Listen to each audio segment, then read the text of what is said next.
శుక్లాం బ్రహ్మ విచారసార పరమాద్యాం జగద్వ్యాపినీం వీణా పుస్తకధారిణీం అభయదాం జాడ్యాంధకారాపహాం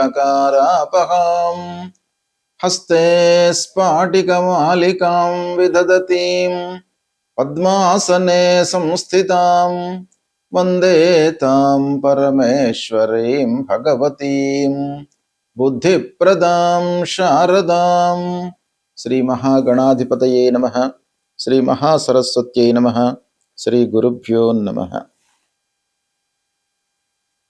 నవగ్రహాల లోపల ముఖ్యమైనటువంటి గ్రహము గురుగ్రహము.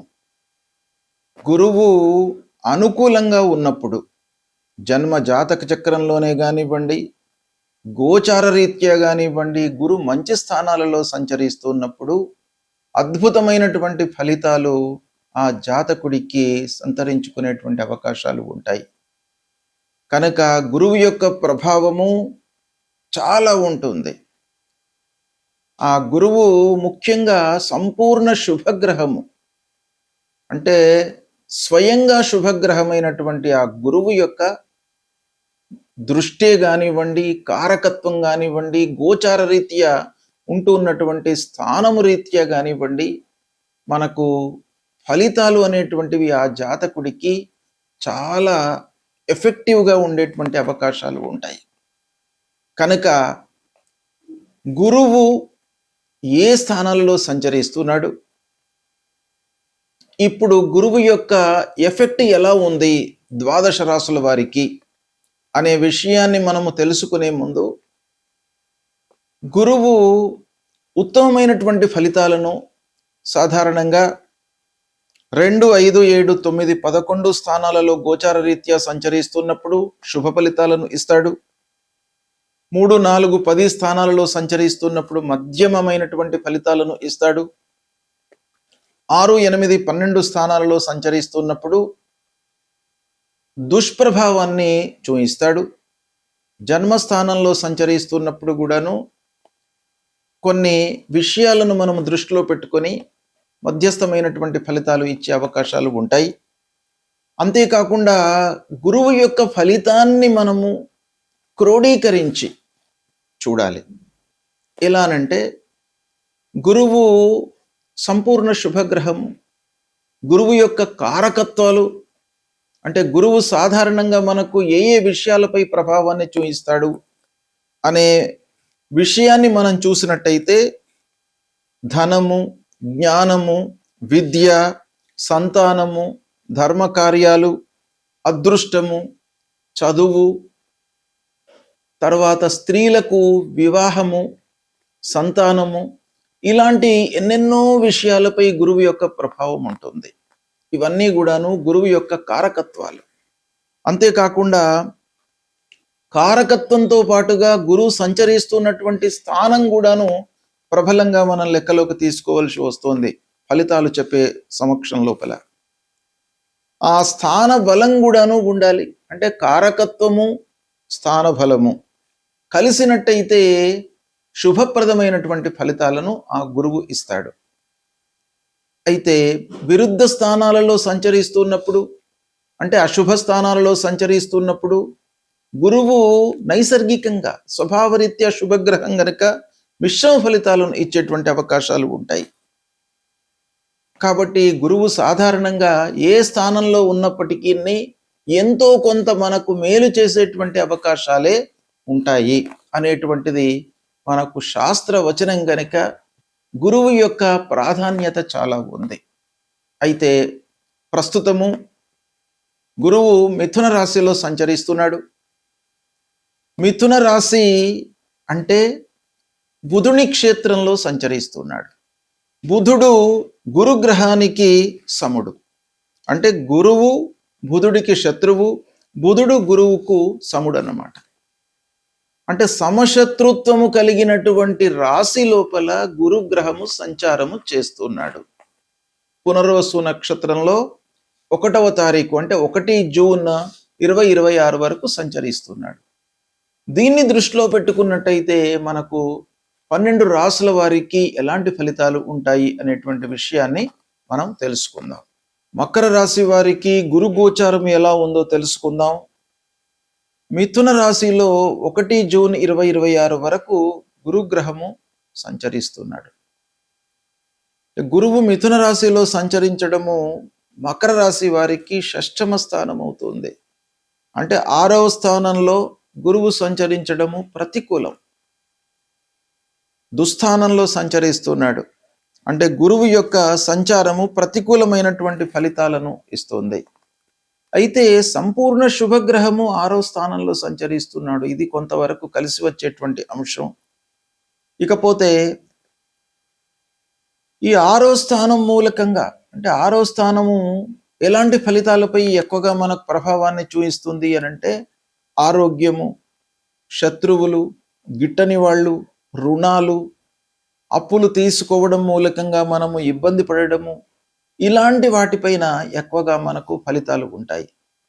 కాబట్టి ఓవరాల్గా మనం చూసినట్టయితే ఈ 6వ స్థానంలో గురువు సంచరించడం మూలకంగా మీకు శ్రమ పెరుగుతుంది. అంటే బరువు బాధ్యతలు పెరుగుతాయి. ఆఫీసులో మీకు ఎడిషనల్గా వర్క్ను అప్పజెప్పడం అనేటువంటిది ఇక్కడ కనబడుతుంది. శత్రువులపై ఒక రకంగా విజయము, ఒక రకంగా వాళ్ళ మూలకంగా మీకు ఇబ్బందులు కూడాను కలుగుతాయి. ఆరోగ్య విషయమై జాగ్రత్తలు తీసుకోవాలి. అప్పులను తగ్గించుకోవడానికై ప్రయత్నాలు చేయాలి. అనవసరంగా మీరు లోన్లు తీసుకోకూడదు, అనవసరంగా మీరు అప్పులు తీసుకోకూడదు, ఇబ్బందులకు గురి అవుతారు. ఇకపోతే మిథున రాశిలో ఉన్నటువంటి గురువు దశమ స్థానాన్ని చూస్తున్నాడు. ఈ దృష్టి మూలకంగా కొంత మీకు చేసేటువంటి ఉద్యోగంలో కొంత స్థిరత్వాన్ని మనము ఎక్స్పెక్ట్ చేయవచ్చును. కాబట్టి మీరు చేసేటువంటి పనులపైన కాన్సన్ట్రేషన్ చేయండి. ఏకాగ్రతతో మీరు పనులు చేసినట్టయితే ఆ గురువు గ్రహము యొక్క అనుగ్రహం మీకు లభిస్తుంది. సంతోషంతో ఉంటారు. ఇక గౌరవ మర్యాదలు పెరుగుతాయి. ఖర్చులు మట్టుకు పెరుగుతాయి. ఖర్చులను మీరు తగ్గించుకోవడానికై ప్రయత్నాలు చేయాలి. విదేశ ప్రయాణాలు గోచరిస్తున్నాయి. దానము, ధర్మము, సహాయము, ఇలాంటి వాటిపైన మీరు ఎక్కువగా మనస్సు నిలుపుతారు. ఇక రావాల్సినటువంటి డబ్బు చేతికి అందుతుంది. అయితే మీరు కొంత జాగ్రత్తగా దాన్ని వినియోగించుకోవడంపై మనస్సు నిలపాలి. విద్యార్థులు పోటీ పరీక్షల కొరకై కొంత శ్రమించవలసినటువంటి సమయము, కష్టానికి తగిన ఫలితము ఆలస్యంగానైనప్పటికీ మీకు అందుతుంది. ఓపిక అనేటువంటిది మీకు ఫలితాన్ని ఇస్తుంది. ఇకపోతే మిశ్రమ ఫలితాలు ఎక్కువగా గోచరిస్తున్నాయి. క్రమంగా మీరు ఎఫర్ట్స్ పెట్టినట్టయితే స్లోగా మీకు అభివృద్ధి అనేటువంటిది కనబడుతుంది. ఓవరాల్గా మనం చూసినట్టయితే మకర రాశి జాతకులకు ఈ మిథున రాశిలో గురువు సంచరిస్తున్నటువంటి సమయం లోపల 60% మంచి ఫలితాలు ఉంటాయి, 40% ప్రతికూలమైనటువంటి ఫలితాలు ఉంటాయి గురుగ్రహం మూలకంగా. కాబట్టి శ్రమతో కూడుకున్నటువంటి విజయము మీకు ఈ సమయం లోపల కనబడుతుంది. అంటే మీరు ఎఫర్ట్స్ పెట్టినట్టయితే ఫలితం లేదు. కష్టపడండి, తప్పకుండా మీకు ఫలితం అనేటువంటిది అందుబాటులో ఉంటుంది. సమయంలో మీరు పనులు పూర్తి చేయగలుగుతారు. ఆరోగ్య విషయంలో జాగ్రత్తగా మట్టుకు ఉండాలి. ఈ సమయంలో దీన్ని సద్వినియోగపరుచుకోండి. గురువు ప్రతికూల, అనుకూల, మధ్యస్థ స్థానాలలో సంచరిస్తున్నప్పుడు మనము తప్పకుండా పరిహారాలను చేసుకోవాలి.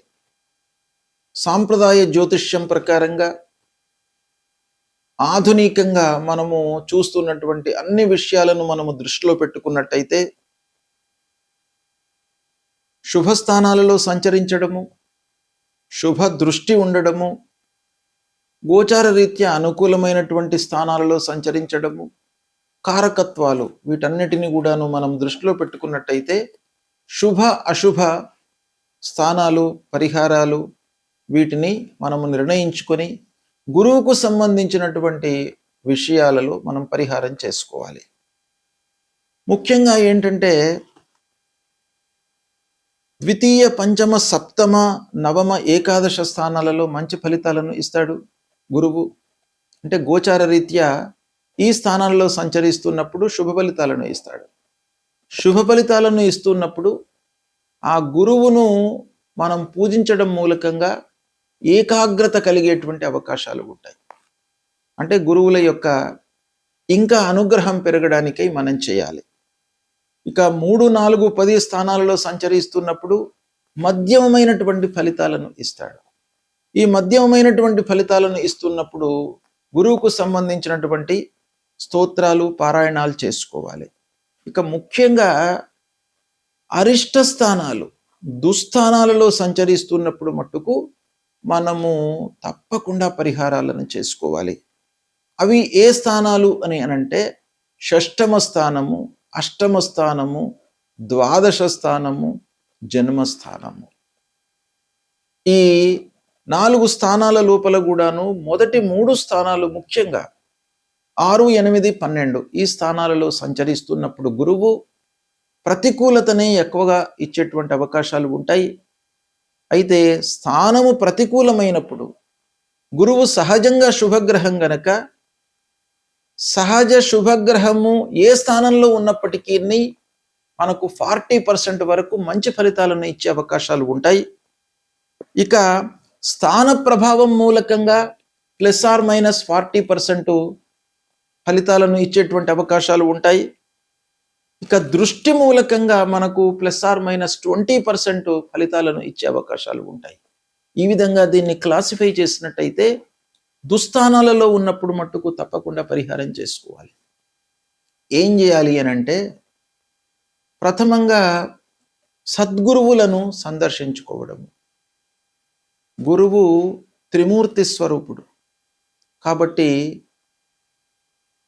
ఆ గురువులను సందర్శించుకోవడము, వాళ్ళను సేవించుకోవడము, వాళ్ళు చెప్పినటువంటి ఏదైనా కూడాను ఒక అనుగ్రహ భాషణను మనం వినడము, గురువుకు సంబంధించినటువంటి మూల మంత్రాన్ని జపించడము, దేవానాంచ ఋషీణాంచ గురుంకాంచన సన్నిభం వందనీయం త్రిలోకానాం తం నమామి బృహస్పతి అనేటువంటి మూల మంత్రాన్ని చదువుకోవడము, తల్లిదండ్రులను సేవించడము అన్నిటికంటే కూడాను మనకు ఉత్తమమైనటువంటి పరిహారంగా శాస్త్రంలో చెప్పబడి ఉంది.